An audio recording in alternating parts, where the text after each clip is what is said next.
Hello and welcome everybody. We have the patch notes for January 15th. Let's get right into it. First off, we have for Nova the Stars Ring and Acceleration Stars Ring has been changed so that has been adjusted. So if two stars exist within a certain range, they will fuse and only one will remain. A brief pull-in effect over a wider area is applied when the stars fuse, and when the effect is returned to its original state afterwards. The star summoned during the second motion will spawn in the character's facing direction.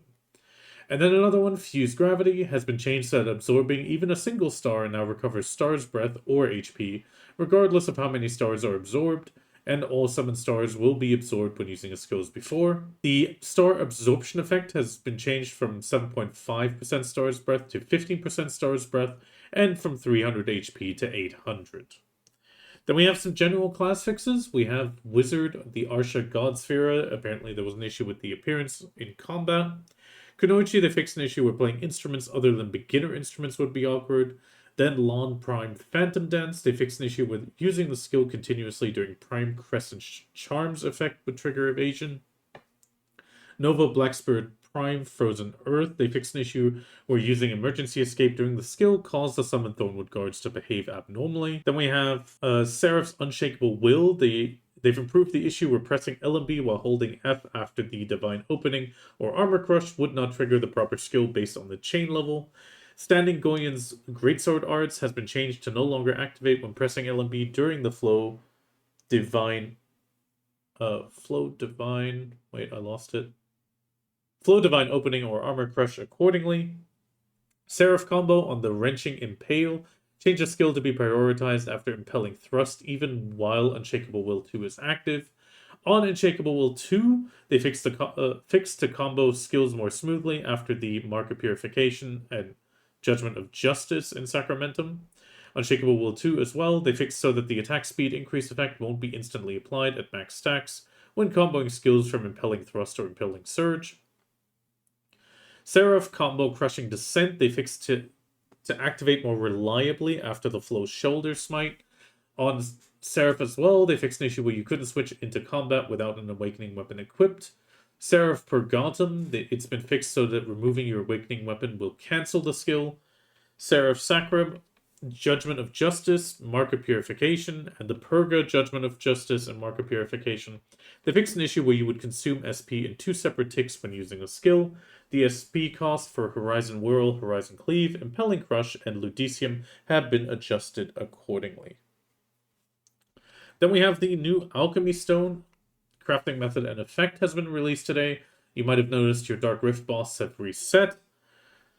They've added the Faint Essence of Ether and the Brimming Essence of Ether. So overall, the Faint Essence of Ether has 2 recipes. You have a simple alchemy with 20 sharp black crystal shards, or 2 Okila pieces of the Old Moon, which you can buy.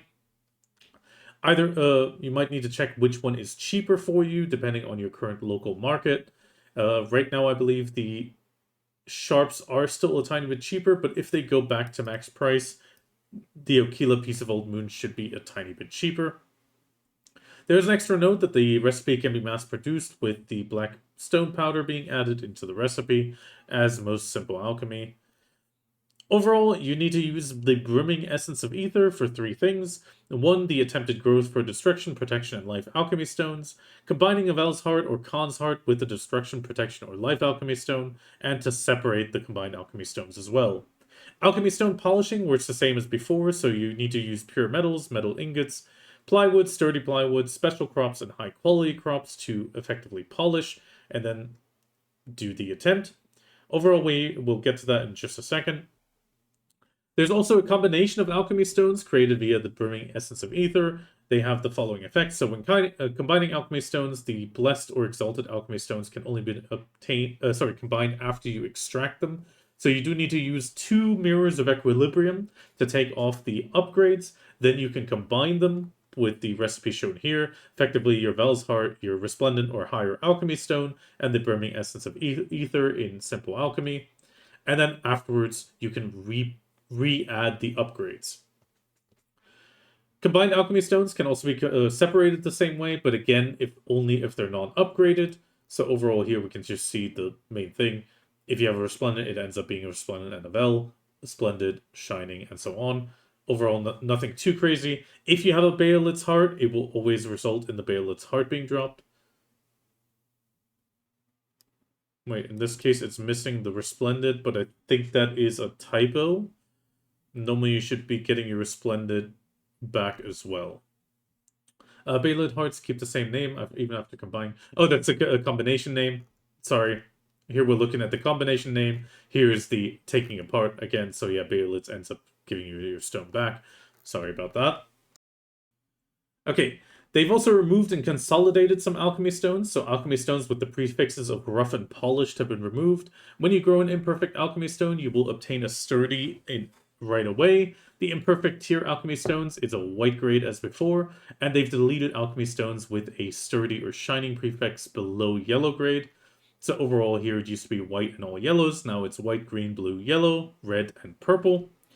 During the January maintenance, or January 15th maintenance, aka today, some alchemy stones were removed and silver will have been sent to your in-game mail. They've also adjusted the item grades of existing alchemy stones, as mentioned before. So Vell's Heart is no longer red, it is now yellow. Kutum is not red, it's yellow. So overall, they're just pushing this into the same structure, as shown above. They've also adjusted the central market prices of existing alchemy stones.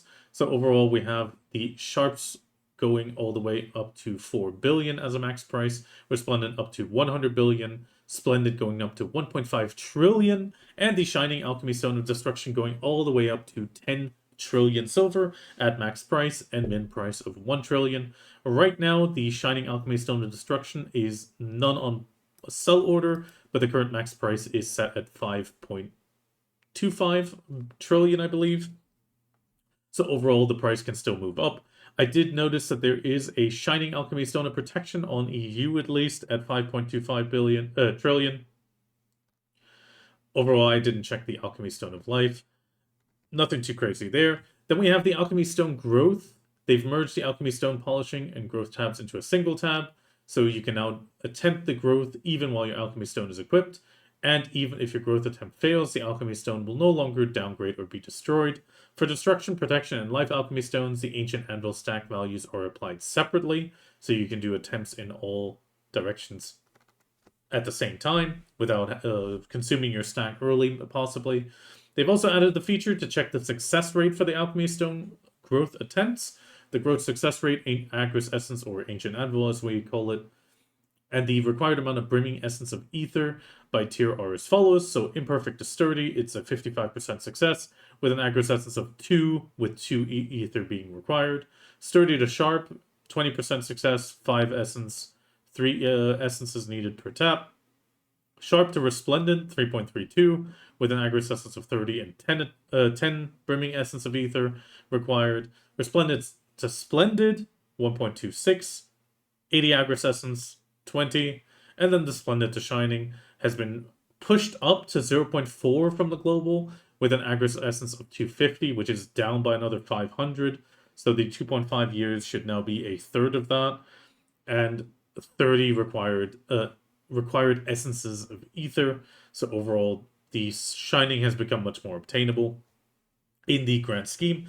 There is obviously a limit on the brimming essence of ether. 1, you need the sharps or the money, and 2, you only get 120 every Dark Rift spawn cycle, so overall that will be limiting your taps. The essence growth, as shown here, is just showing you the percentage chance, and if it goes or not. They've also allowed the Vell's Fine Parter to recharge Destruction, Protection, and all Life Alchemy Stones, so it restores more charge than before. So all Alchemy Stones can now be rechargeable. This has been added in the description as well. And they added the Alchemy Stone related text to the Agris Essence as well. Then the other thing a lot of people have been waiting for, the Dhekia monster zones for Mirumok and Gyfin Upper. So overall for Mirumok, as the weapons are destroyed, unstable void energy scatters and stirs the sleeping forest, calling forth the madness-ridden Old Mirumok. If Old Mirumok succeeds in absorbing the dispersed void energy, it will begin unleashing fatal attacks that threaten adventurers. Overall, we're looking at a 350 AP, 427 DP, total stats of 1,565 with a max cap of 1,595, and a DP recommended of 615 total DP. There is only 2 spots that were shown. in Global Labs. Here they're not shown, but they were roughly here. The main loot is the Dhekia artifact for evasion and damage reduction, Deboreka belt, Void Tainted Whispers, and the Forgotten Limbo box. The loot price is at 101,500 silver per piece. We'll get to the Void Tainted Whispers in a second. Then we also have the Ancient Weapons of Gyfin. So they've been tainted by the Void and now reject intruders in an even more powerful form. The fusion of Ancient Power and Void Power will become even stronger, bringing a harsher trial. With the addition of these zones, some terrain around Gyfin Razia Temple and the location of the Lapis Lazuli tree spirits have been adjusted. Upper Gyfin is a bit more hefty with 370 AP and 440 DP, with a total AP of 1,650 and an effective limit of 1,680 recommended, and 715 DP. Gyfin Upper does have 3 locations, 1 near the river and 2 near the... I think this was the upper rotation, and this would be the crusher rotation. Again, the loot is pretty much the same. We have the evasion and damage reduction Dhekia artifacts, Deboreka belt, Void Tainted Whispers, and the Forgotten Limbo box. The loot is a little bit more hefty with 125,900 silver, and here we get to the Void Tainted Whispers obtainable from both of these locations.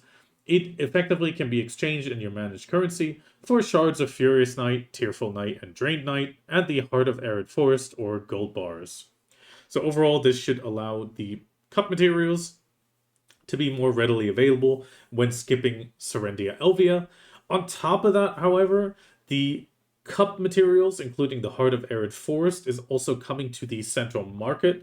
That is another big thing. The min price of the Heart of Arid Forest is 2.5 mil and a max of 20 mil. Shards of Furious Night and pretty much all shards, min price of 1.25 mil with a max price of 25 mil. Then we also have the Dark Rift boss improvements. So overall, we have a probability of 1 to 2 1kg gold bars or gold bar boxes. So overall, I actually managed to get 3 today. That was quite nice. And then you have 8 to 10 100g gold bars, the 20 Essence of Ether, and the Dawn Blackstones have now been guaranteed. So overall, if you're done with your Charizards, that's another 180 mil you can get per week just as a bonus. Also, the sheer social action when obtaining Dawn Blackstones has been removed, with them now being guaranteed. Morning Light Boss loot additions. They've added the following items to the loot tables for defeating the Morning Light bosses: Bulgasol, Golden Picking, Uturi, and Sengun.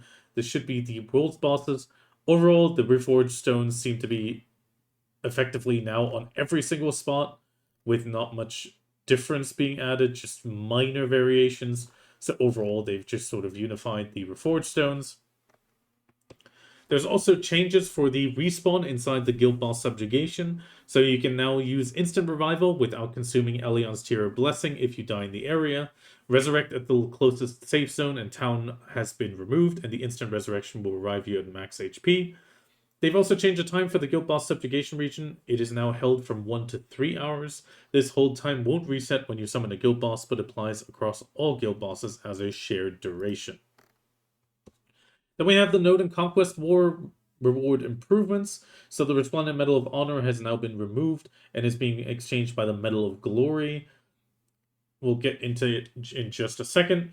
So all of these changes will apply to reward boxes obtained after today's maintenance. Reward boxes that you already own will still grant the Resplendent Medal of Honor, which can be exchanged via the managed currency for the reward seals. Here we can see the family exchange, or one time per family. It includes the Secret Scroll of Pure Equilibrium at 350 stack, 300, 250, 200 stack. Then we have twice per week 500 Cronstones with 30 required medals, and other weekly exchanges of once per week for effectively Whale Tendons, Loot Scrolls, Corrupt Oils of Immortality, and such. And then always available are the Gold Bar boxes, Perfumes of Courage, and Deep Seas. They've also improved the rewards across the Nodewar victories. So overall, we're looking at Tier 3, 4, and 5 for Kamaselvia and Calphion being shown here.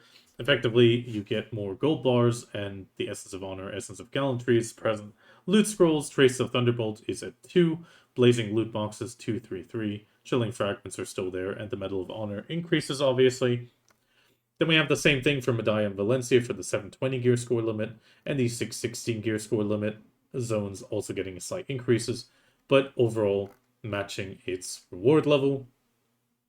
They've also improved the rewards for the Nodewar participation, and you must meet the participation reward requirements to obtain them, same as before. So overall, in Calphia and Sylvia, you get a Trace of Thunderbolt added as well, and up to 9 gold bars of the Glorious Battlefield, 1 kg, and 25 extra Medals of Glory, 20 in Medalla in Valencia, and Balanos and Serendia, 15, but no traces for both of those. They've also increased the amount of gold bars awarded by Conquest War victory and participation.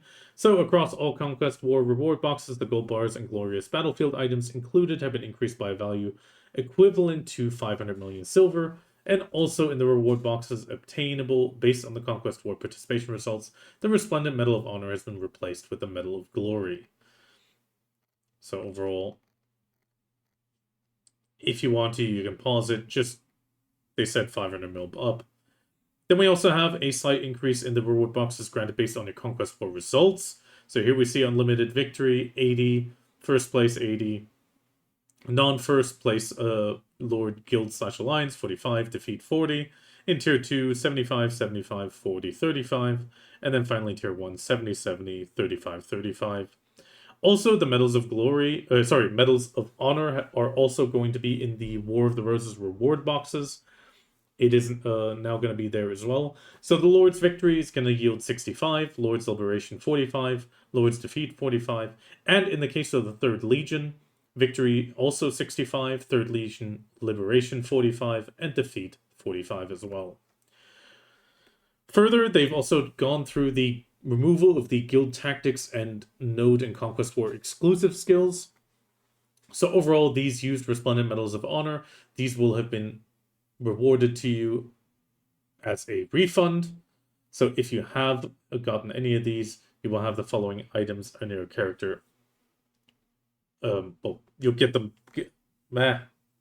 You'll effectively get the Resplendent Medal of Honor refunded. They've also changed the assemble location in Velia when starting Blue Battlefield from the front of the Wharf Manager to in front of the Dancing Marlin Tavern. So it's just moved back a little bit. Nothing too crazy. And they've also changed the revival location in Elvia during the Blue Battlefield, so you are no longer resurrected near the water and immediately drowning. When sailing a Carrack, using the Breezy Sail Shift W while activating Focus Fire could overlap with the cabin command Shift E, causing the cabin to open unintentionally. To improve controls during combat, the Carrack cabin control key has been updated from Shift E to Shift X. They've also changed other interactions, the ZXCV, to activate without pressing Shift. Then they've also improved the Mythical Awakening attempts for Mythical Dream Horses to allow auto-registration of the Dream Horses and Mythical Sensor items. The registered Dream Horses will remain only until you disconnect, reconnect, or change server. You must type out the Mythical Horse's name yourself for each attempt. You can change the Dream Horse by pressing the portraits in the window. And the Mythical Awakening window now also displays the number of Mythical Sensors you have in your inventory. So just a small improvement there. Finally, we also have the skill window being adjusted so you can look at other classes' skills while you're doing anything in the World of Black Desert, like fishing or horse training. You can effectively hit that little button that they're showing down at the bottom, view other classes, select the class, and then see the other classes' skills. They've also consolidated the quick slot settings, skill cooldown slot, Black Spirit Rage functions previously placed at the bottom into a single skill settings button. They've also changed the effect colors with when Idana's Blessing is activated in Orbit and Zephyros to better match the concept colors of each castle, and they changed the default color of the Idana's Blessing buff UI at the top to be slightly darker shade. Translations. Part of the description of the Mount Skill Training Coupon item has been revised as follows in English. It will now say, once the training ends, the chosen skill level will be at 100. Then we got the modifications and changes. They fixed an issue where the Old Moon costume mill exclusive Karlstein stored in the Merv's carry-on bag prevented the change feature from working properly underwater. They also changed the fishing-related descriptions in the My Information Life Info tab to reflect that you can set the grade even in manual fishing. Then they fixed some issues where placing 2 Indomitable flags simultaneously during Node and Conquest War would result in both being placed. They also fixed an issue where repeatedly pressing multiple hotkeys in Crocdono's Sanctuary UI could activate your quick slot. They also fixed some issues where the remaining distance to your destination would not be displayed if you navigate while sailing. Then deactivated defense icons, that is very unique. Fixed some issues where moving your character to Udalita Castle via the world map could cause you to get stuck in the castle wall. Fixed an issue where certain wilderness golem effects would not be displayed during the guild boss Mogulis mechanics. Also fixed some issue where audio would not play if you move too far away from the boss during the Mogulis and Orc fights. Fixed some issues in the Black Shrine and at the guild subjugation location would display the message you cannot enter from Marnie's realm. Fixed the issue where Olin's Valley, Dhekia 2 and 1 had no party zone icon in the monster zone info. Then they fixed an issue where ancient anvil values for Tavalla's Soul were applied using values from before the December 18th maintenance. They also fixed some issues where prerequisite quests, a description for gathering basics, feature self was incorrect. Then we have some gamepad mode fixes, where the description shown when enabling and disabling the green thumb or green artisan looked awkward. Improved the increased chance window to so selecting blackstones, crystallized despair, or primordial blackstones automatically moves the cursor to the enhancement chance selection window. Then some more fixes for the key guide in the copying details from Marnie's suspicious device. UI gamepad fixes, being misaligned on the endgame screen while owning 42 characters. On Berserker, an appearance fix looking awkward in Awakening combat stance while wearing Narusawa armor. Then on Shy, they fixed an issue where the Alchemy XP buff appeared to stack when wearing the Pavilla costume set and returning to character selection. They also fixed an issue where the Guild Boss Mogulis reward item description listed an item that can no longer be obtained. They also fixed an issue where the Doomcaller could not be summoned during the Unlimited Conquest War. Also some issues on question mark icons appearing in the Mythical Awakening UI. Fixed an issue where spending and withdrawing contribution points on the world map did not update the contribution points. Seraph, they added 2 selection options to choose your premium outfit, the Cabellius Divinus and Cabellius premium set. Fixed an issue where unintended terrain objects was placed near Alejandro. Fixed some issues on the notification window title being truncated when network was unstable. And they fixed some issues where item drop log didn't apply a violet background when obtaining slumbering origin grade equipment. And finally on Tamer, they fixed an issue where certain body parts looked awkward when adjusting the body shape while wearing the Spotlight outfit iconic. Continuing on to the events, we have Join Node Wars with your guilds. This will run till February 5th. Effectively, they mention up to 27 bill per person and up to 3,600 crowns for the guild/alliance members. But this does require the higher tiers. So if you are in Belena's Serendia, you should get 800 million, Medaya and Valencia 1.2 billion, and Calphia and Camasilvia 1.5 billion per participation for the personal participation reward.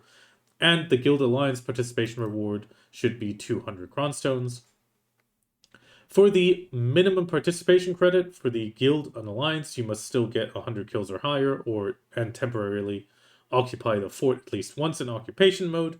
In construction mode, your Guild Alliance fort must not be destroyed within the first 10 minutes after the Node War starts, and your guild must either destroy the enemy fort or reach a total of 100 kills or deaths. Kills made with the siege weapons, Flame Tower, Watcha, etc. do not count towards your total kill total, and rewards are also granted if you participate in Node Wars as a war hero. The personal Guild Alliance participation rewards can be earned repeatedly during the event, up to 18 times. That is why they high value.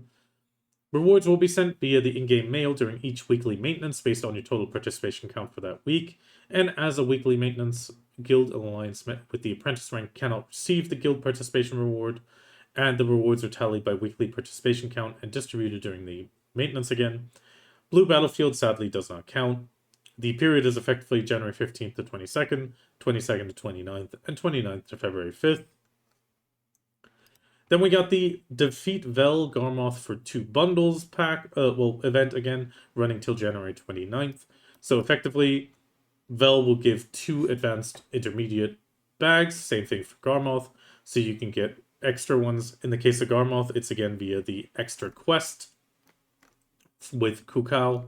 Effectively talk to him after you kill Garmoth to pick up your extra bundle. Then we have the Dalishain's Research returning. This is going to run till January 29th. You will get Mysterious Ore through PvE or mining during the event. Right-clicking on the Mysterious Ore can get you crystals and various items, so effectively Traces of Nature and Platinum Ore guaranteed, Sharps as well, and Rough Stone. Or chance-based any of the following crystals, I mean the Rebellious Creation crystals and the Rebellious itself, Ultimate Combined Macalods, Hooms, and Gervishes, Dark Red Fang Valor and Armor, and Resplendent Lightstone of Earth, Fire, and Wind.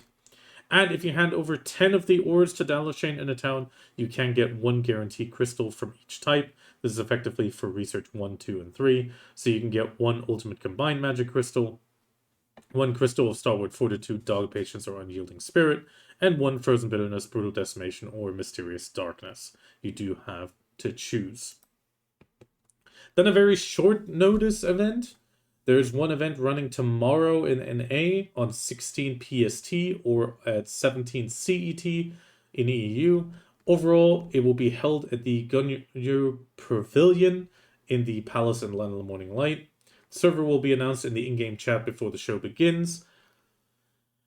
You should come with matching group outfits with friends or guildmates, pairing up with your attendant, also okay, or playing dance music to hype the venue.